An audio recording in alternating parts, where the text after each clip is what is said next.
I'm Margaret Sullivan, 57. My daughter ran from the attic. Mom, we need to disappear now. In a box. Photos of my husband. Alive. Months after I buried him. 20 years of lies. Someone's hunting us. Before I reveal what happened next, hit like, subscribe, and turn on notifications. You won't believe where this goes. It all started that afternoon. That Thursday afternoon started like any other. The kind of October day where the sunlight slants golden through the kitchen windows and you can smell the pine trees even from inside.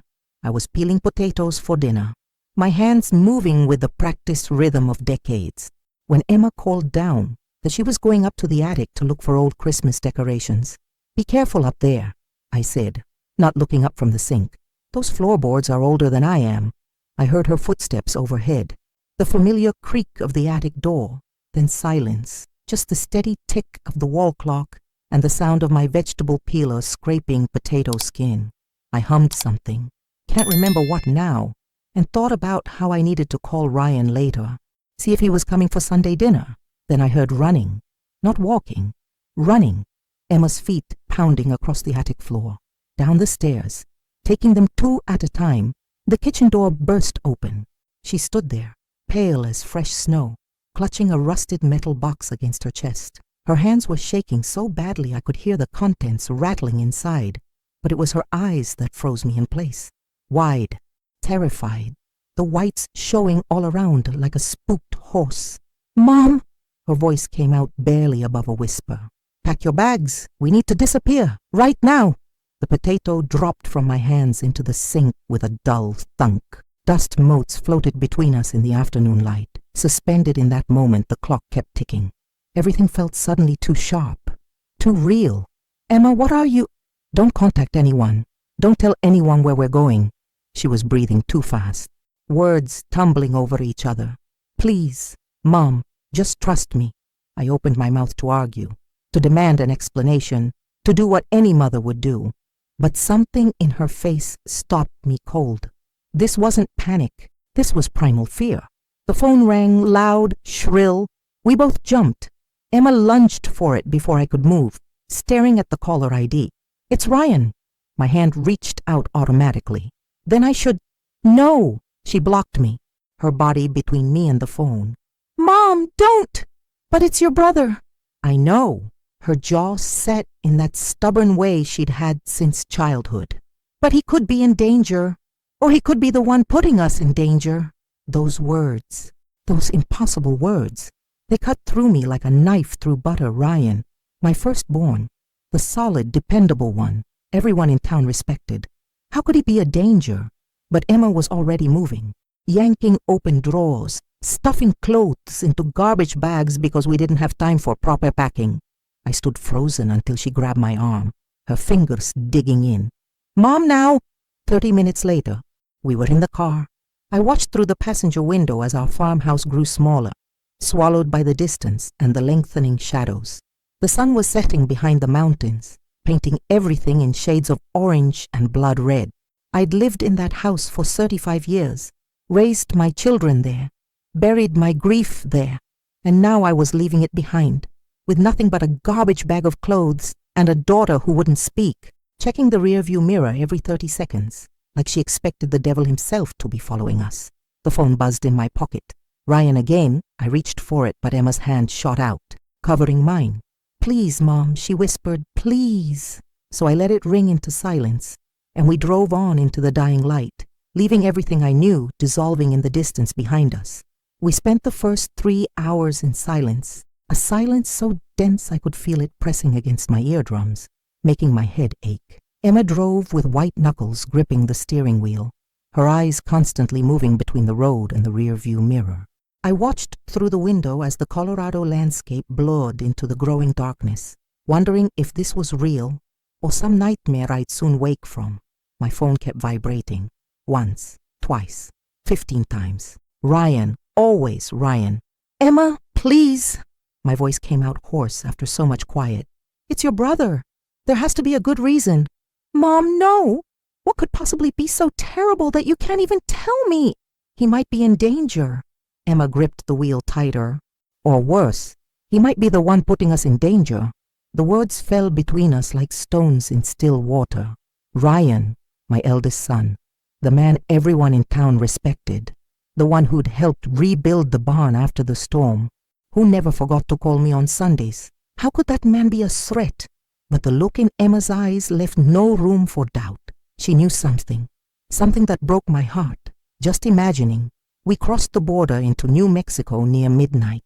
Emma veered toward a lonely gas station, one of those places that seem to exist outside of time, with flickering neon signs and a single half-asleep clerk behind the counter.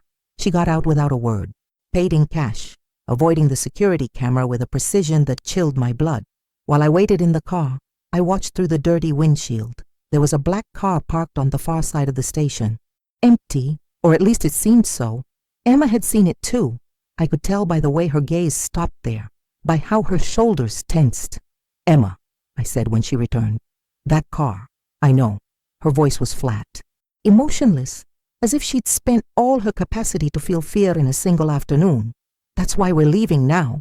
We drove another hour until we found a motel, the kind of place where nobody asks questions because nobody wants to be asked questions. Paint peeled from the exterior walls, and the neon vacancy sign buzzed like a dying insect. Emma paid cash, gave a fake name. Susan Miller. I wondered where she'd learned to do that. The room smelled of mildew and cheap detergent. 2 beds with faded bedspreads, a window with curtains that didn't quite close, a TV that was probably older than Emma. I sat on the edge of the bed, my hands shaking, all the day's adrenaline finally catching up with me. "Now," I said, and my voice came out stronger than expected. "You're going to tell me what the hell is going on." Emma collapsed onto the other bed. For the first time since she'd come down from that attic, I saw her without that mask of iron determination. Her eyes filled with tears, and for a moment, she was my little girl again. "I found something in the attic, Mom. Something about Dad." The air escaped from my lungs. "About your father, Emma. Your father died 20 years ago. What could you possibly have?" "No." She wiped away tears angrily, as if furious with herself for crying. "That's what they told us. That's what everyone believed." The words made no sense. I had buried Thomas. I had identified the body. I had cried over his coffin as they lowered it into Colorado's cold earth. "Emma, I don't know what you found, but there has to be an explanation." "There are photos, Mom, documents, a letter." Her voice broke. "Dad didn't die the way they told us he did." The world tilted. The walls of that cheap motel seemed to close in on me. I could hear the hum of the air conditioner, the distant sound of traffic on the highway, my own heart beating too loudly in my ears. "That's impossible." "I know." Emma looked at me with red-rimmed eyes. "That's why I need you. That's why I need you to trust me. Even though none of this makes sense." I didn't sleep that night. I lay awake listening to Emma toss and turn in the neighboring bed, watching car lights pass by the window, creating shadows that danced on the ceiling. My phone buzzed 6 more times, all from Ryan the last time. My hand moved toward it of its own accord, but Emma woke up, or maybe she'd never been asleep, and her hand covered mine. "Please, Mom," she whispered in the darkness. "Please." So I let the phone fall silent, and in that silence, in that cheap motel room in the middle of nowhere, I felt my entire life, everything I'd believed, everything I'd known, beginning to crumble like ashes in the wind. In my wallet, I kept a photograph of Thomas. I pulled it out in the darkness, ran my fingers over his smiling face, over those eyes I'd loved for so long. "What did you do?" I whispered to the photograph. "What secrets did you take with you?" But the dead don't answer, or at least that's what I'd believed until today. Dawn came gray and cold. Emma was already awake, sitting on the edge of her bed, the rusted metal box resting on her knees. There was something about the way she held it, like it was both treasure and bomb, that made me know my life was about to split in 2, the before and after of opening that box. "There's a diner 2 blocks down," she said without looking at me. "I need coffee for this, and you do too." The diner was exactly what you'd expect next to that motel. Cracked red vinyl seats, Formica tables that had seen better days, and coffee that tasted like it had been made last week. We sat in a booth at the back, away from windows, away from the only other patron. an elderly woman reading the newspaper through thick glasses. Emma set the box between us. Her hands trembled as she lifted the lid. "I found it behind a false wall in the attic," she began, her voice barely audible over the hum of the refrigerator behind the counter. "There was a loose beam. I wouldn't have noticed if I hadn't been searching for Christmas lights in that specific corner." She started pulling things out. First, yellow documents, folded so many times they threatened to fall apart at the creases. Bank receipts with figures that made me dizzy. Transfers of hundreds of thousands of dollars to accounts I didn't recognize. Letters in Thomas's handwriting, but addressed to names I'd never heard. Then the photographs. The first one stopped my heart. It was Thomas, without a doubt, but not the Thomas I'd buried. This Thomas had longer hair, an incipient beard, clothes I'd never seen him wear. He was standing on a street I didn't recognize in front of a shop with a sign in Spanish. "Look at the date," Emma said, pointing to the edge of the photo. April 2004, 5 months after the accident, 5 months after I'd buried him. My coffee grew cold, forgotten, while Emma continued pulling out photos. Thomas with an elegant blonde woman, smiling in a way that made me feel like my heart was being ripped from my chest. Thomas with that same woman and a small child, in what looked like a family gathering. Thomas alive, living a life I knew nothing about. Emma. My voice wasn't mine. It was the voice of someone whose entire world had just collapsed. There has to be an explanation. I spent 3 days looking for one. Her eyes were red but dry. She had no tears left. I checked the dates, the locations, everything, Mom. I even found the car model in the background of this photo. It wasn't manufactured until 2004. There's no way these photos are from before the accident. I took the photograph of Thomas with the woman and child, my fingers smudging the worn paper. There was so much familiarity in the way he put his arm around her, in the way the child leaned against his leg. Who is she? I don't know yet, but there's more. Emma pulled out a thick envelope. Inside, a letter on lined paper, Thomas's handwriting cramped and urgent. So different from his usual careful script. "Margaret," I read aloud, my voice breaking with each word. "If you're reading this, it's because something went wrong. I discovered things inside the company that could put our family at risk. I need to disappear for a while. Trust only those who have never asked you for anything in return. And if something happens to me, don't trust anyone." The letter ended with an address in Phoenix, Arizona, and a scrawled line that froze me to the bone. "The enemy isn't far. He's among us." I stared at those words until they began to blur. 20 years I'd lived with the pain of his loss. Raising our children alone, crying in the darkness of our bedroom, clinging to his shirts because they still smelled like him. 20 years of mourning a man who might never have died. Why? The question came out as a sob. Why would he do this? Why would he let us believe he was dead? I don't know. Emma closed the box carefully, as if the contents might explode. But someone made sure you never saw this letter. Someone hid it in that attic, behind that false wall, where no one would find it. I remembered the days after the accident, police officers at my door, the body identifier in that cold, sterile morgue. I could barely look at it.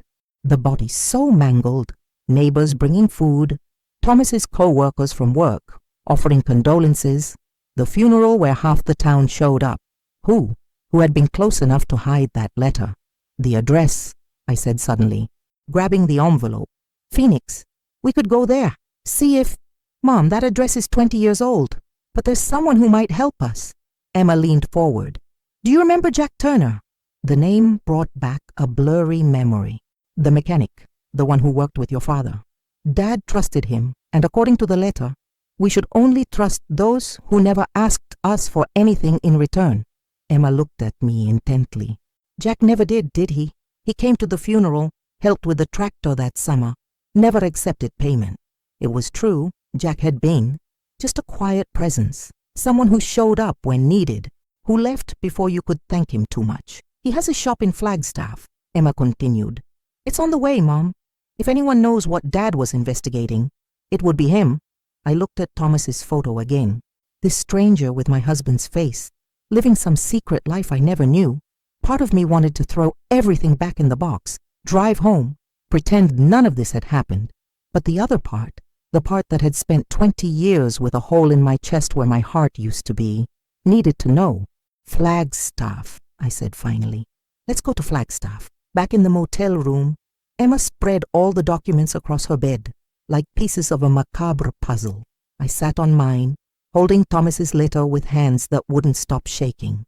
I read it once, twice, 10 times, as if reading the words enough times could make them make sense, could make them hurt less. Margaret, if you're reading this, it's because something went wrong. I recognized every curve of his handwriting, the way he made his G's with that little extra loop, the firm stroke of his T's. It was the same handwriting I used to see on notes left on the kitchen counter. Will be home late, love you. The same handwriting on birthday cards, on shared shopping lists in the margins of books we read together. But these words were from a stranger.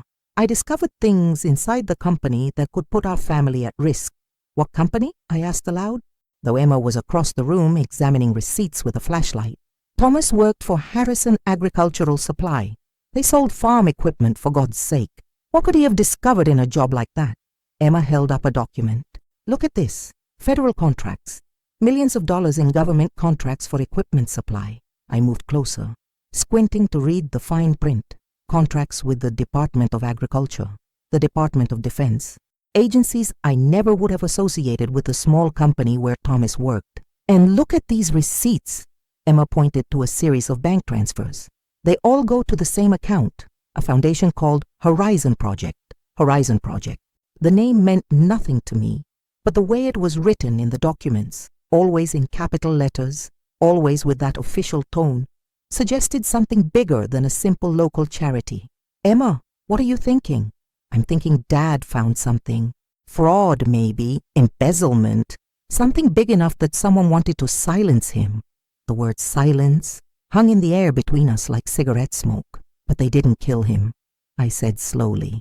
The photos, he was alive after. Then they forced him to disappear.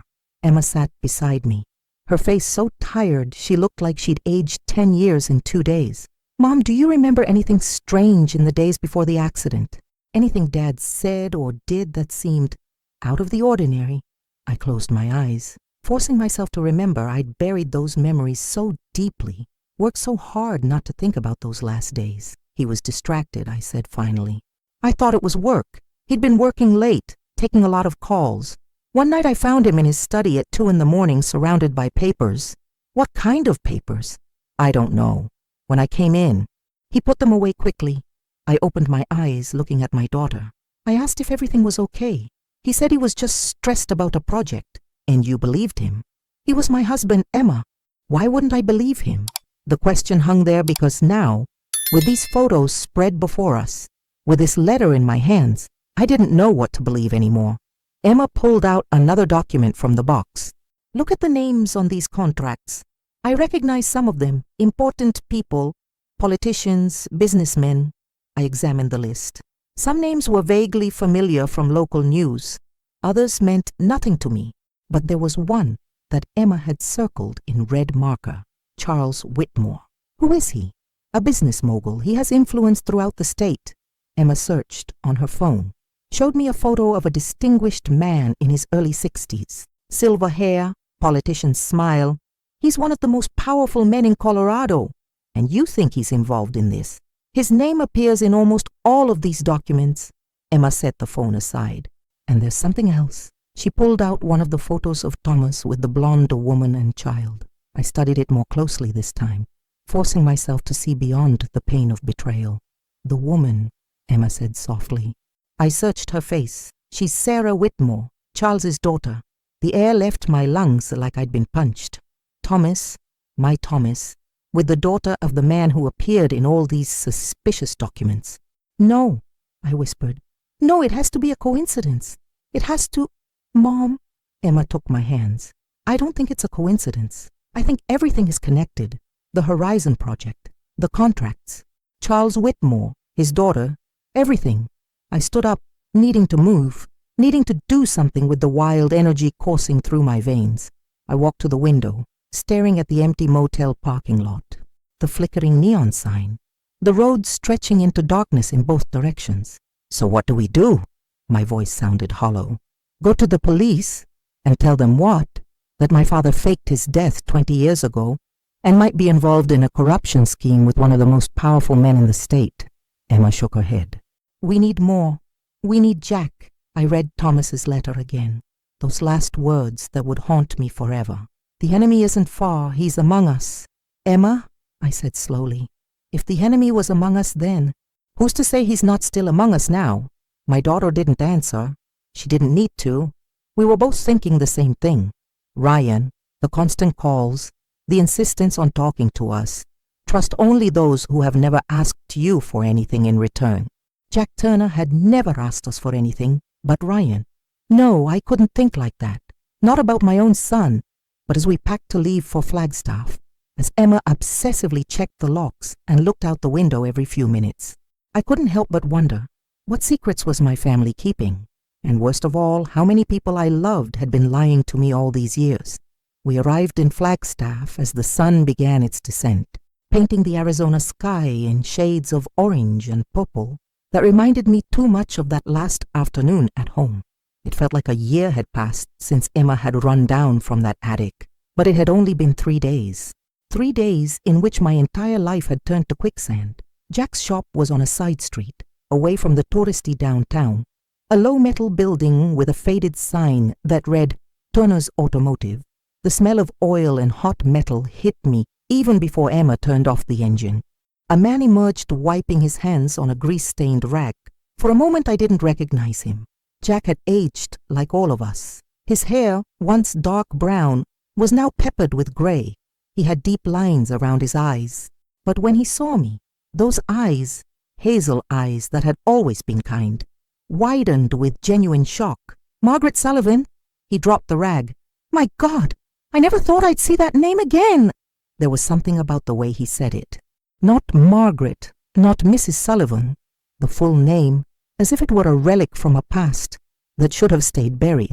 Emma got out of the car first, positioning herself slightly in front of me in that protective gesture she'd developed over the past days. Mr. Turner, I'm Emma Thomas and Margaret's daughter. We need to talk to you.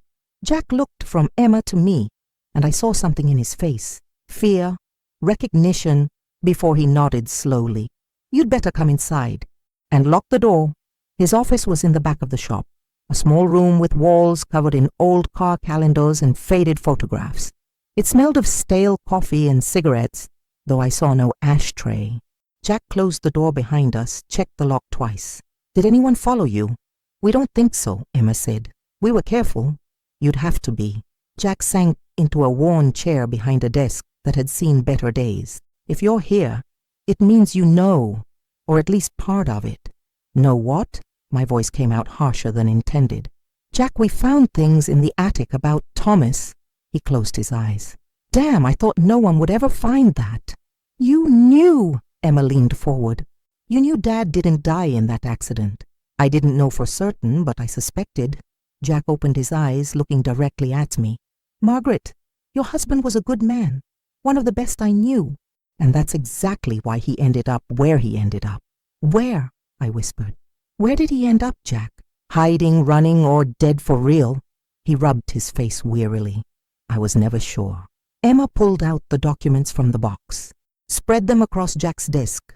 Horizon Project, Harrison Agricultural Supply, federal contracts. What was all that? Jack picked up the documents with slightly trembling hands. He looked at them for a long time, as if reading his own death sentence. It was a scheme, he said finally. A big one. Harrison had contracts with the government to supply agricultural equipment to developing countries, foreign aid, that sort of thing. But the numbers didn't add up. Thomas discovered it. He was the internal auditor. It was his job to make the numbers add up. Jack set down the papers. He found that the company was overcharging millions, equipment that was never shipped, inferior quality sold at premium prices, and the money went into Horizon Project, a charitable foundation, Emma said. Supposedly, in reality, it was a way to launder the money. They distributed it through fake projects, non-existent grants. Jack looked at me. Thomas came to me 3 weeks before the accident. He said he gathered enough evidence that he was going to the authorities. And what happened? I told him not to. I told him the people involved were too powerful, that he was messing with people who had no scruples. Jack's voice broke. He didn't listen to me. Said he had to think about his children, about the kind of world he wanted them to grow up in. I felt tears burning my eyes. That sounded exactly like Thomas. Stubborn, noble, foolish. And then he had the accident, or so we were all told. Jack stood up, walked to the dirty window overlooking the back alley. But days before, he came to me again. He was terrified. Margaret said they'd threatened his family, that he had no choice. What choice? Disappear, fake his death and disappear, or watch his family be destroyed. Jack turned to us. I think he chose to disappear. I think the accident was staged. The body in the morgue.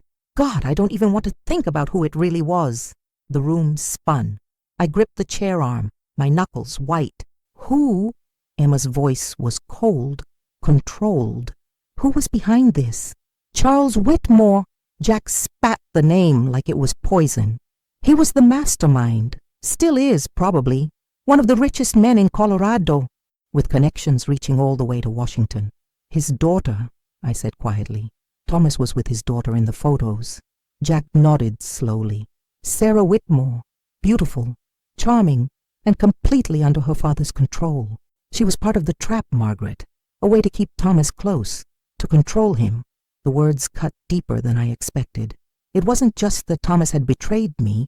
It was that everything, his supposed death, his relationship with that woman, had been orchestrated. He'd been a puppet, and someone else had been pulling the strings. Do you think he's still alive? Emma asked the question I couldn't formulate. Jack looked at us for a long time. If he is, he's not the same man you remember. Nobody comes out of that kind of life without being fundamentally changed. But where would we look? Emma insisted. I don't know. But Jack went to a filing cabinet, searched in the back, pulled out a yellowed envelope. Thomas gave me this before he disappeared. Made me promise I'd only open it if something happened to him. I never did. I was too scared. Emma took the envelope with shaking hands. Inside was a single sheet of paper with handwritten coordinates and one word, Montana. You can stay here, Jack said softly, looking at me in a way that made something in my chest tighten. The back of the shop. It's not much, but it's safe. I can help you investigate, understand what really happened. Why? I asked. Why would you help us? Because I failed Thomas once. His voice was barely a whisper. I'm not going to fail you too. That night, lying on a cot in the back room that smelled of motor oil and broken dreams, I stared at the stained ceiling and thought about the Jack I remembered from the funeral. Quiet, supportive, someone who never asked for anything in return. Trust only those who have never asked you for anything in return. Maybe Thomas had known even then that Jack would be the only one we could trust. Or maybe we were making the biggest mistake of our lives. The days at Jack's shop melted into a strange routine that almost felt normal. Emma spent hours in the small office, researching on her laptop, tracing connections between names in the documents. Jack made discreet calls to old contacts, searching for information, and I found myself helping in the shop, my hands finding comfort in the physical work of passing tools, cleaning engine parts. It was easier to focus on nuts and bolts than to think about the hole where my marriage used to be. Jack was different from what I remembered, or maybe I was different. There was a gentleness in him, a patience that made me feel less broken. When my hands shook too much to hold a wrench, he simply took over the work without asking questions. When the tears came, and they came at unexpected moments, he disappeared discreetly, giving me space to fall apart. Have you always worked alone? I asked him one afternoon while we shared stale coffee in his office. Mostly. His hazel eyes studied me over the rim of his cup. It's easier that way. Less complicated. Don't you get lonely? Sometimes. There was something in the way he looked at me that made my heart beat faster. But there are things worse than loneliness, like living with ghosts, I thought, like loving someone who never really existed. But Emma didn't trust this normalcy. I saw her watching Jack when he didn't notice, her eyes narrowing at each phone call he made outside the office. She counted the cars that passed on the street, memorized license plates, jumped at every unexpected noise. Don't you find it strange? She whispered to me one night. How quickly he took us in, how easily he's helping us. He's being kind. Emma, or he's watching us. I didn't want to believe that, couldn't afford to believe that, because if Jack was lying, then there was no one left to trust. Ryan's phone kept buzzing. Every day, multiple times.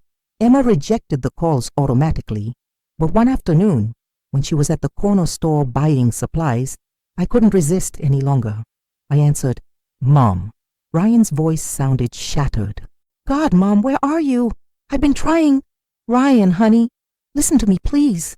Listen to me." He was breathing heavily, like he'd been running. "They're after you. I don't know what Emma found, but you have to believe me.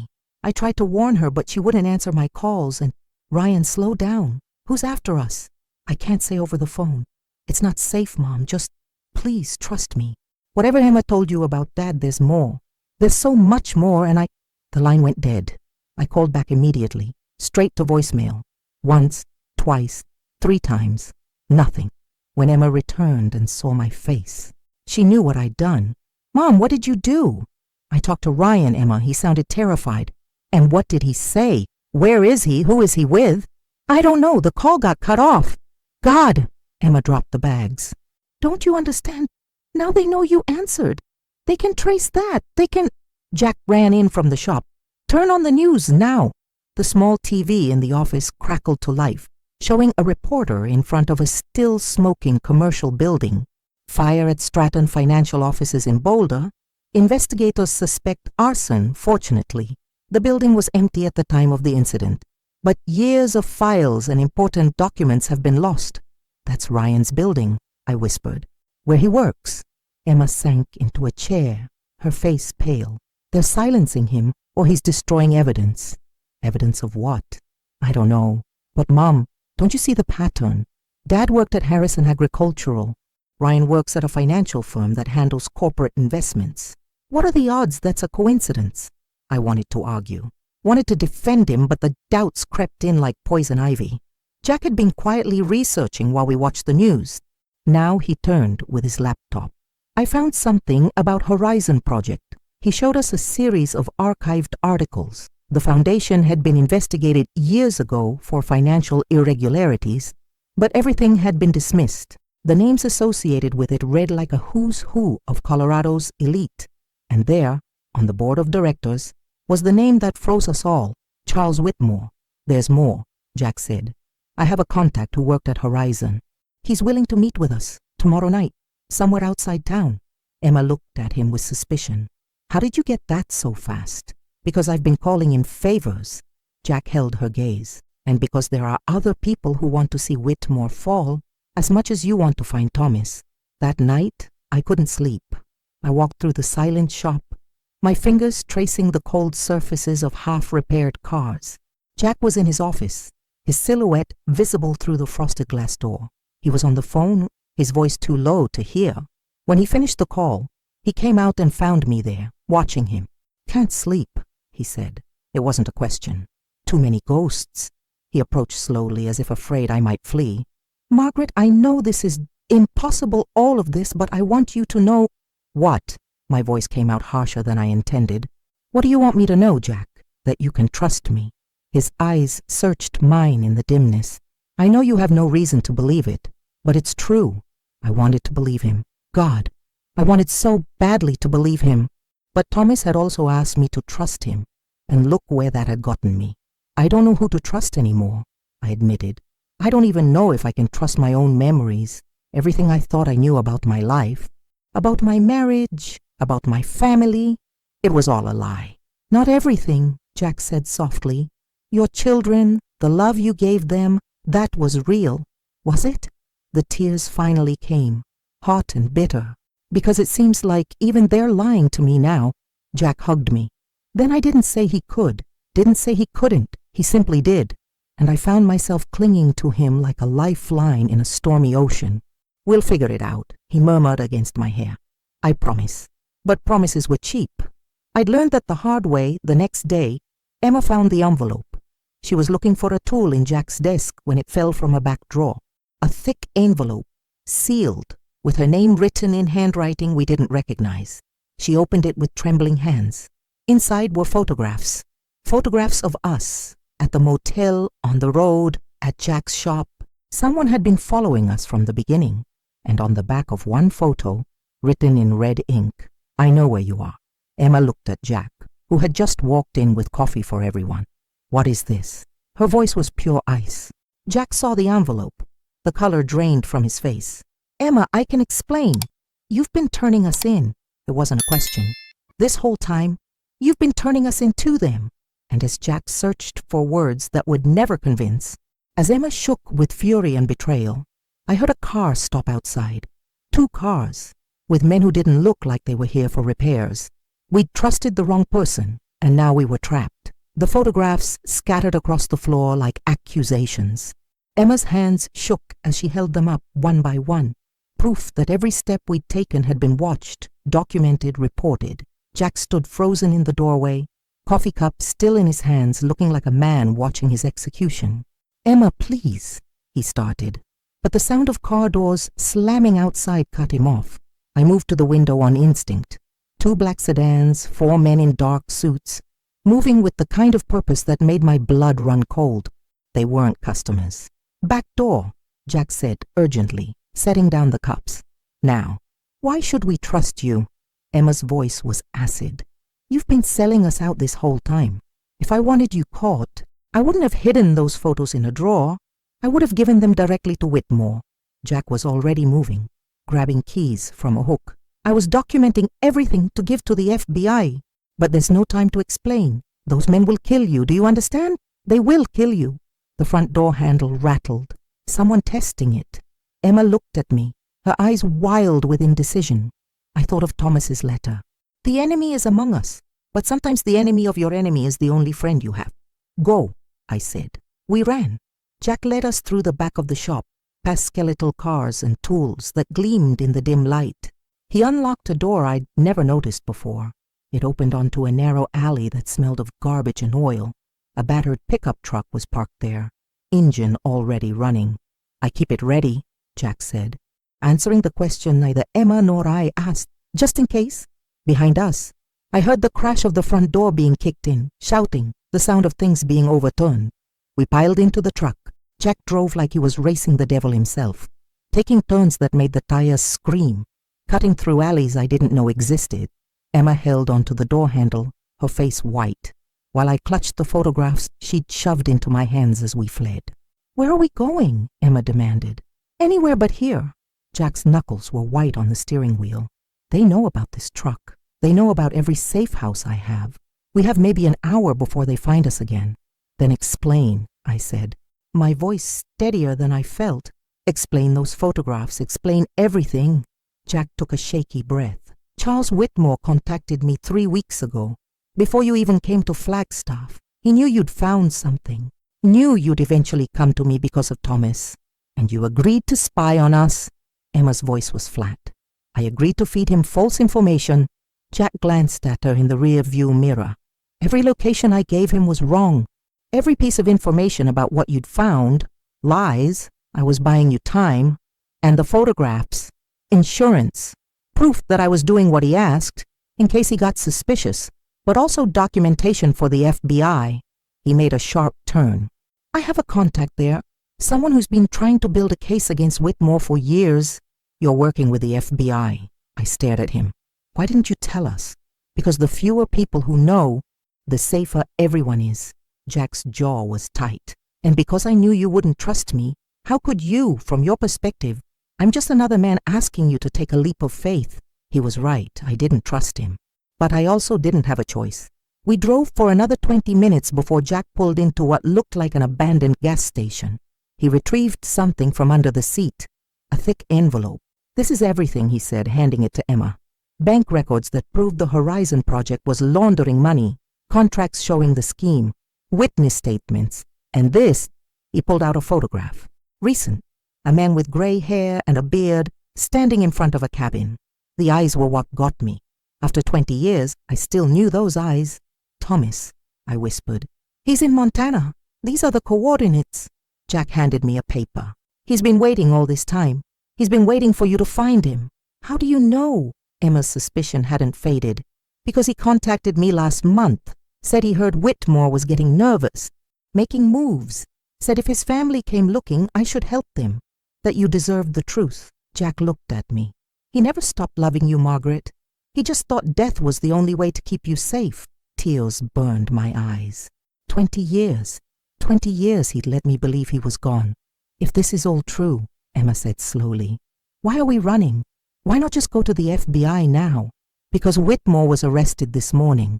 The words hung in the air like a thunderclap. The documents I'd been collecting, I sent them to my contact at the FBI yesterday. They moved fast. He's in custody. Jack's expression was grim, which means everyone who worked for him is panicking. Loose ends are being cut. Witnesses are disappearing. That's why those men came for you. Your evidence? You're a threat. So what do? I asked. We disappear. Really disappear this time. Jack pulled out a burner phone. I can get you to Montana, get you to Thomas. From there, you vanish until the trial. The FBI can protect you then. Emma studied him for a long moment. You're risking your life for us. Why? Because I failed Thomas once. Jack's voice cracked. I told him not to go to the authorities. I told him to keep his head down. If I'd supported him instead, maybe none of this would have happened. Maybe you'd still have your father. The weight of guilt in his voice was something I recognized. I'd been carrying it myself for 20 years. Guilt for not seeing the signs, for not pushing harder when Thomas seemed distant, for not protecting my family better. It wasn't your fault, I said softly. Tell that to the man who's been hiding in the woods for 2 decades. Jack started the engine again. We need to move. They'll find this place eventually. As we pulled back onto the road, Emma leaned forward. Jack, thank you. He nodded, not taking his eyes off the road. We drove north as the sun set, painting the sky in shades of blood and fire. Behind us, the life I'd known was burning. Ahead, in the mountains of Montana, waited a ghost I'd mourned for 20 years, and somewhere in between, men with guns were hunting us. But for the first time since Emma had come down from that attic, I felt something other than fear. I felt hope. Maybe, just maybe, we'd all make it out of this alive. 2 days on the road, and I felt like I'd aged a decade. We drove through Wyoming with the windows down, the summer heat making the air shimmer like a mirage. Jack had insisted on taking back roads, avoiding highways where cameras might catch our plates. Emma slept fitfully in the back seat, her phone clutched in one hand, even though we'd thrown away the SIM card hours ago. I couldn't sleep. Every time I closed my eyes, I saw that photograph of Thomas, older, worn, a stranger wearing my husband's face. What would I say to him? What could I possibly say after 20 years of believing he was dead? You should rest, Jack said quietly. We'd been taking turns driving, but I'd refused to sleep during my off shifts. I can't. I stared out at the endless stretch of road. Jack, what if he doesn't want to come back? What if 20 years of hiding has changed him into someone I don't know? Jack was quiet for a long moment. People change, Margaret. That's just life. But the core of who they are, that stays. Thomas loved you. That man in the photograph, he still loves you. How can you know that? Because when he contacted me, all he wanted to know about was you and the kids, whether you were okay, whether you'd remarried, whether you were happy. Jack glanced at me. A man who didn't care wouldn't ask those questions. The words should have comforted me. Instead, they made me angry. Angry that Thomas had been asking about my life, while I'd been living it in the shadow of his death. Angry that he'd let me struggle alone, raise our children alone, cry myself to sleep alone. Angry that even now, I still loved him. We stopped at a gas station in the middle of nowhere, one of those places with a single pump and a store that looked like it hadn't been updated since the 70s. Emma went inside to get supplies, while Jack filled the tank. I stood in the parking lot, stretching my legs, watching tumbleweeds drift across the empty road. The payphone near the entrance caught my eye. Ancient, probably didn't even work, but something made me walk over to it, lift the receiver. There was a dial tone. I thought about Ryan, about how I'd hung up on him, about the desperation in his voice. Before I could talk myself out of it, I dialed his number. It rang once, twice. Hello! Ryan's voice was rough, like he hadn't slept. Ryan, it's Mom. Silence. Then, Mom, Jesus Christ, Mom, where are you? Are you safe? I'm fine. We're fine. I watched Jack through the grimy window. Ryan, what's happening? The fire at your office. They're trying to silence everyone who knew about the Horizon Project. His words came fast, tumbling over each other. Dad wasn't the only one investigating it. There were others, some of them. Mom, some of them didn't make it. My blood ran cold. What do you mean? Accidents, suicides, people who knew too much suddenly dying. He took a shaky breath. I've been trying to piece it together. Dad came to me a few months before he died, or before we thought he died. He asked me about financial structures, offshore accounts. I didn't understand then, but I do now. He was building a case. You knew. The words came out harsher than I meant. All this time, you knew he was investigating something. I knew he was stressed about work. I didn't know it was life or death. Ryan's voice cracked. If I'd known, if I'd pushed harder, asked more questions, it's not your fault. The same words I'd said to Jack. The same words I needed to hear myself. Mom, listen to me. Whitmore is in custody, but he's not the only one. There's a whole network, and they know you have evidence. He paused. Where are you going? I hesitated. The enemy is among us. But this was my son, my baby boy. Montana, I said quietly, to find your father. The silence that followed was so long I thought we'd been disconnected. He's alive. Ryan's voice was barely a whisper. Oh my God, he's actually alive. We think so. Mom, He cleared his throat. Tell him I understand. Tell him I forgive him. Tears streamed down my face. You can tell him yourself. When this is over. Yeah, he laughed. But it sounded like crying. Yeah, okay. When this is over. Emma emerged from the store, saw me on the phone. Her eyes went wide. I have to go, I said to Ryan. Be careful, Mom, and Mom, I love you. I love you too, sweetheart. I hung up as Emma reached me. Was that Ryan? I nodded, wiping my eyes. He's okay, he's safe, and he knows about his father. Emma's expression was complicated. Relief mixed with something else. Grief, maybe, for the family we'd lost, or hope for the one we might get back. We drove on. The landscape changed as we pushed north. Mountains rising like ancient sentinels. Forests so thick they looked impenetrable.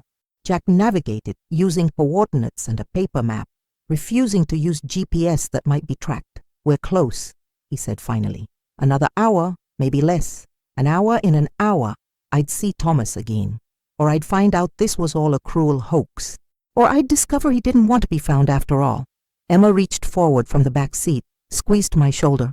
Whatever happens, Mom, we're in this together. I covered her hand with mine. Together, the road got rougher. Paved asphalt gave way to gravel, then to dirt barely wide enough for our vehicle. Trees pressed in on both sides, their branches creating a canopy that blocked out most of the sun. It felt like driving into another world, or driving back in time. Finally, Jack stopped the truck. The rest of the way is on foot. Maybe 20 minutes. We got out. The forest was silent except for the whisper of wind through pine needles. No birds, no insects, just that heavy, watching quiet. Jack handed Emma a backpack with the documents. Keep these safe. They're the only proof of everything. Aren't you coming? I asked. This is a family reunion. You don't need me for that. He smiled sadly. Besides, someone needs to make sure you're not followed. I'll wait here. If you're not back in 2 hours, I'm calling the FBI. I wanted to argue, but he was right. This was something Emma and I needed to do alone. We started walking.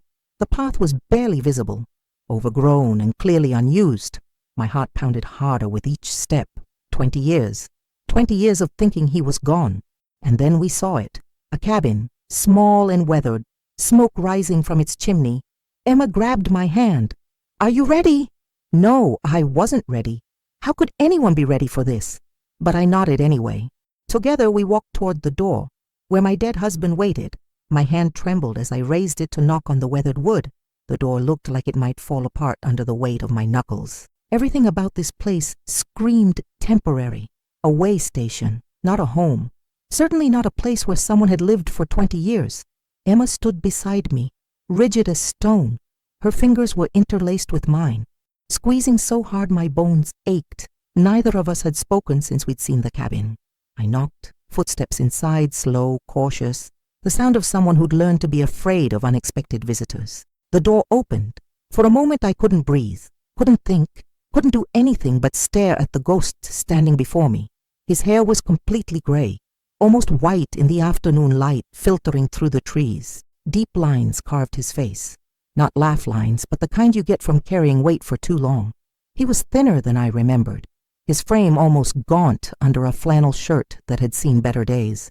But his eyes, God, his eyes were the same, that particular shade of blue-gray like storm clouds over the mountains. Margaret, my name came out as a whisper, as a prayer, as a confession. Thomas's eyes moved to Emma, and something in him shattered. His face crumpled, tears streaming down his weathered cheeks. Emma, you're all grown up. Hi, Dad. Emma's voice broke on the word, a word she hadn't said in 20 years, a word I'd never thought I'd hear her say again. We stood there, frozen in that doorway, 3 people separated by an abyss of time and lies and unspoken grief. Then Thomas stepped forward and pulled Emma into his arms. Sobbing like a child, she clung to him. This father she barely remembered, and I watched my daughter become 7 years old again, crying for the daddy who used to read her bedtime stories. Finally, Thomas looked at me over Emma's shoulder. Our eyes met, and I saw everything. The apology, the regret, the love that had never died despite everything. Come inside, he said softly. Please. The cabin was sparse.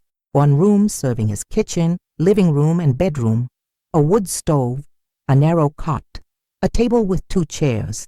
No photographs on the walls, no personal touches, nothing that said a life was being lived here. This wasn't living, this was surviving. Thomas made coffee with shaking hands. We sat at that small table, Emma and I on one side, Thomas on the other, like we were negotiating a treaty. Maybe we were. I don't know where to start, Thomas said finally. Try the beginning.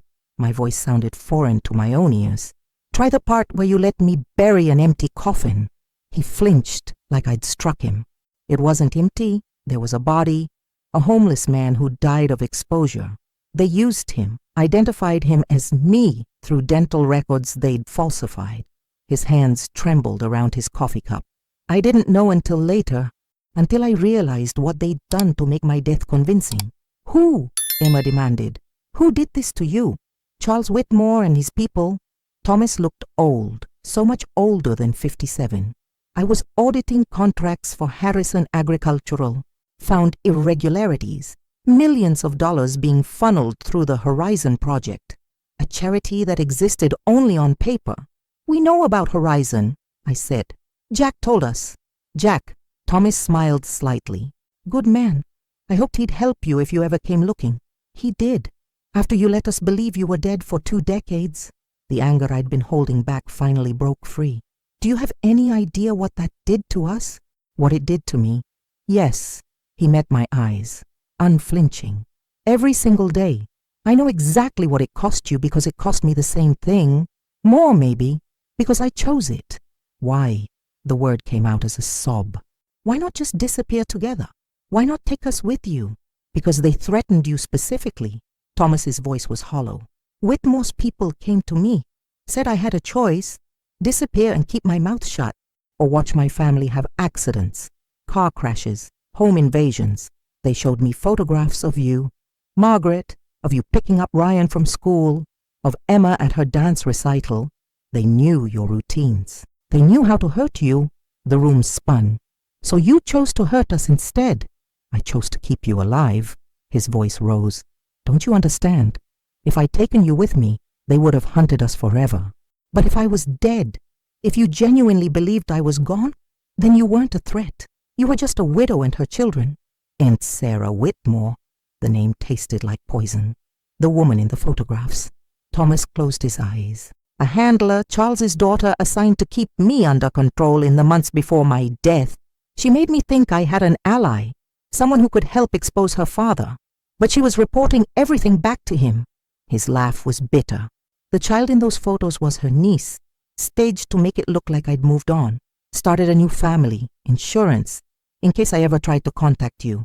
Proof that I'd abandoned you willingly. Emma pulled out the photographs, spread them on the table. These broke Mom's heart. I know. Thomas touched one of the photos with a finger, like it might burn him. That was the point. They wanted to make sure that if you ever found evidence I was alive, you'd hate me too much to look for me. Almost worked, I said coldly. But you're here. He looked up at me, hope and fear warring in his eyes. You found me anyway. Emma found the box in the attic, your letter, the cassette tape. The tape? Thomas nodded slowly. I recorded that the night before my death, hid it with the other evidence, hoping someone would find it someday, hoping you'd understand. Understand? I stood up, the chair scraping loudly against the floor. I understand that you left me alone for 20 years. I understand that I had to tell our children their father was dead. I understand that I cried myself to sleep every night for months, then years, and even now, my voice broke. Even now, Thomas, I wake up reaching for you. He stood too, taking a step towards me, but I backed away. Don't. The word came out harsh. You don't get to comfort me. You don't get to act like you're the victim here. I'm not. Tears streamed down his face. I'm the coward who couldn't find another way. I'm the fool who thought death was the only solution. I'm the man who gave up everything because he was too scared to fight. You should have fought. I was crying now too. 20 years of grief pouring out. You should have trusted me, trusted us. We could have run together. We could have... You would have died. His voice was absolute. If I'd taken you with me, they would have found us. They had resources I couldn't match, connections I couldn't fight, and they would have killed you to punish me. He moved closer, slowly, like approaching a wounded animal. Every day I lived with that knowledge. Every day I chose your life over my happiness, over our family. And I'd do it again, Margaret. I'd do it 1,000 times over if it meant you got to live. I wanted to stay angry, wanted to hate him for the choice he'd made without consulting me, for the years he'd stolen from us. But looking at his face, at the lines carved by loneliness and sacrifice, I saw the truth. He'd been dying too, just more slowly. Emma spoke into the silence. Dad, we need your help. Whitmore's been arrested, but there are others. People who worked for him. They're coming after us. Thomas's expression hardened. Then we end this once and for all. He went to a loose floorboard, pried it up. Inside was a metal box, similar to the one Emma had found in our attic. Everything is here, he said, pulling out files, hard drives, photographs, 20 years of evidence, names, dates, transactions, everyone involved in the Horizon project. I've been documenting everything, waiting for the right moment. Why didn't you come forward before? I asked. Because they were watching, always watching, but now with Whitmore in custody, he looked at both of us. Now we have a chance. If we move fast, if we're smart, and if we survive, Emma added darkly. And if we survive, Thomas agreed. He reached out tentatively, his hand hovering near my face. Margaret, I know I don't deserve forgiveness. I know I destroyed everything we had, but I'm asking, begging, for a chance to make it right, to protect you. Now the way I should have protected you then. I thought about the 20 years I'd spent alone, the birthdays and holidays, the milestones and mundane moments he'd missed, the life we could have had. But I also thought about Emma and Ryan, alive and safe, about how Thomas had carried the weight of his choice in solitude, punishing himself more than I ever could. I took his hand, held it against my cheek, felt the warmth of his skin after 2 decades of cold memorial stones. We'll talk, I said. When this is over, when we're safe, we'll talk about everything, the lies, the pain, all of it. And then, his voice was small, and then we'll see if there's anything left to say. It wasn't forgiveness, not yet, but it was a beginning, and sometimes that's all you can ask for. We worked through the night. The 3 of us huddled over Thomas's evidence like scholars over ancient texts. Files spread across every surface of the small cabin. Hard drives stacked like building blocks. Photographs arranged in patterns that told stories of corruption spanning decades. Thomas had been meticulous. Every transaction traced, every meeting documented, every player in the Horizon project mapped out like a criminal family tree. Charles Whitmore sat at the top, but beneath him sprawled a network of politicians, businessmen and officials who'd all profited from the scheme. This is insane, Emma breathed, staring at a document. This goes all the way to people who could have stopped it years ago, Thomas finished grimly. That's why I had to be so careful. Why I couldn't just go to the authorities. Half of them were involved. But your FBI contact, I said to Emma, thinking of Jack's words, the one who arrested Whitmore. Can we trust them? Agent Sarah Chen. Thomas nodded. She's clean, been investigating Horizon for years, but never had enough evidence. What Jack sent her, combined with what I have here, he gestured at the mountain of documentation. This is enough to bring down everyone involved. A knock at the door made us all freeze. My heart hammered against my ribs. It's me, came Jack's voice. And we have company. Thomas grabbed something from under his cot. A gun, I realized with a jolt. He'd been living like this for 20 years, always ready for violence. But when he opened the door, Jack wasn't alone with enemies. Behind him stood a woman in her late 40s, FBI identification already in her hand, and 2 agents flanking her. Thomas Sullivan. Her voice was professional but not unkind. I'm Agent Chen. I think it's time we had a conversation. What followed was hours of testimony. We told them everything. The box in the attic, our flight across state lines, Jack's role as informant, the men who'd chased us from Flagstaff. Thomas added his 2 decades of collected evidence, walking them through the labyrinth of the Horizon Project's crimes. By the time dawn broke over the Montana mountains, Agent Chen was making calls, lots of calls. We're moving on the rest of the network today, she told us. Simultaneous arrests across 4 states. Your evidence. She shook her head in what might have been admiration or horror. This is the biggest financial crime case I've ever seen. And we're safe, Emma asked, from whoever Whitmore had working for him. We'll provide protection until the trials are over. Witness security. New identities if you want them. Chen looked at each of us in turn. You've done a brave thing, coming forward, all of you. We just wanted the truth, I said. Well, you found it, and now the whole world is going to see it. The trials took 8 months. 8 months of depositions and testimonies, of facing down the people who'd stolen 20 years of our lives. Charles Whitmore sat in the defendant's chair, looking smaller than in his photographs, diminished by the weight of his crimes. His daughter Sarah testified against him in exchange for a reduced sentence, finally breaking free of his control. Others fell like dominoes. Politicians resigned in disgrace. Businessmen fled to countries without extradition treaties. The Horizon Project was dismantled piece by piece. Its stolen millions returned to the programs they'd been meant to fund. And through it all, we rebuilt. Ryan flew to Montana the day after the FBI arrived. The reunion between father and son was quieter than mine and Emma's had been. 2 grown men who'd lost each other trying to find their way back. They spent hours walking in the woods, talking about everything and nothing, making up for lost time. He's different, Ryan told me one evening. Not the dad I remember, but maybe that's okay. Maybe we're all different now. Thomas and I. That was more complicated. We'd talk for hours, then go days barely speaking. The love was still there. I could feel it like a physical ache, but it was buried under layers of pain and betrayal and time. I don't know if I can forgive you, I told him one night, sitting on the cabin's small porch, watching stars emerge in the darkening sky. I know. He sat beside me, careful to leave space between us. I don't know if I can forgive myself. Then maybe we start there, I said. Maybe we both learn to forgive ourselves first. It was Emma who suggested the ocean, after the trials ended, after Whitmore and his associates were sentenced, after the FBI released us from witness protection. Somewhere no one knows us, she said. Somewhere we can start fresh.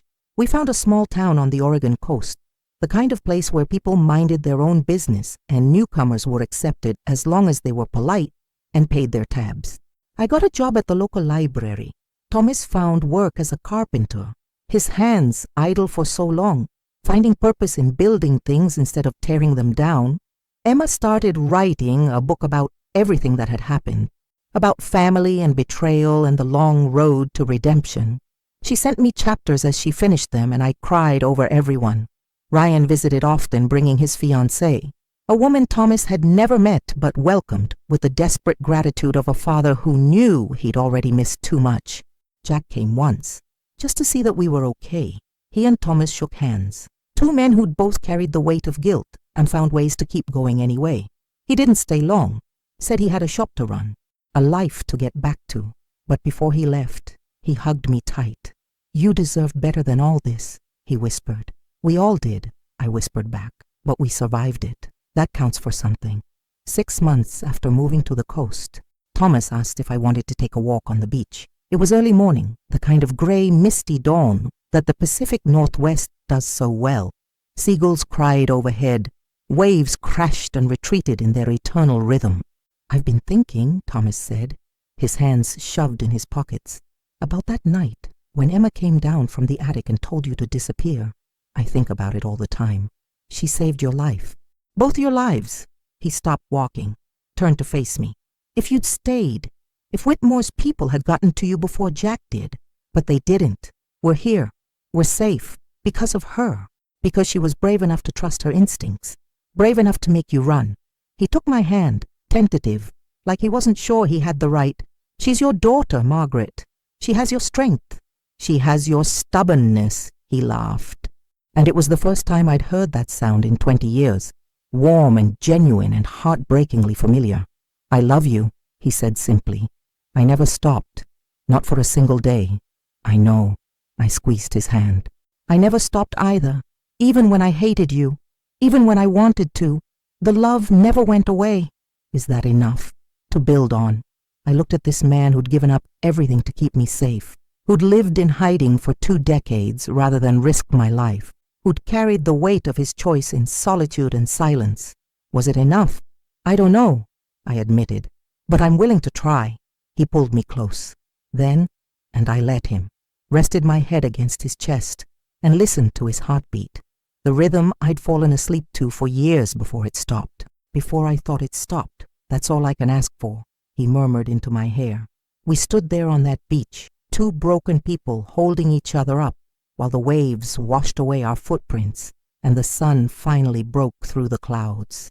I'm writing this now from a small house 3 blocks from the ocean. Through the window, I can see Thomas in the yard, building a bookshelf for the library. Emma is visiting this weekend with her boyfriend. Ryan called this morning to say he and his fiancée set a date. We're having a wedding, a family reunion, a celebration of survival. The nightmares come less often now. The fear that someone will find us, that the past will reach out and drag us back. It's fading, not gone. Not yet, but fading like old scars. Emma asked me to write down what happened. For her book, she wants my perspective. She says, the mother's side of the story. So I told her about that afternoon when she came down from the attic, pale and shaking with those words that changed everything. Mom, we need to disappear. Now. At the time, I thought it was the end of our lives. I didn't understand that sometimes disappearing is the only way to find yourself again. That sometimes running away is the bravest thing you can do. That sometimes, when your daughter tells you to disappear, what she's really doing is saving you, and that sometimes, not often, but sometimes, ghosts can come back from the dead. The truth was worth finding, even with all the pain it brought, even with the cost of discovering it, because now, finally, we can all start living again. Not the lives we planned, not the ones we lost, but new ones, honest ones, ones built on truth instead of lies, on choice instead of fear. And that, I think, is the best kind of second chance anyone could ask for.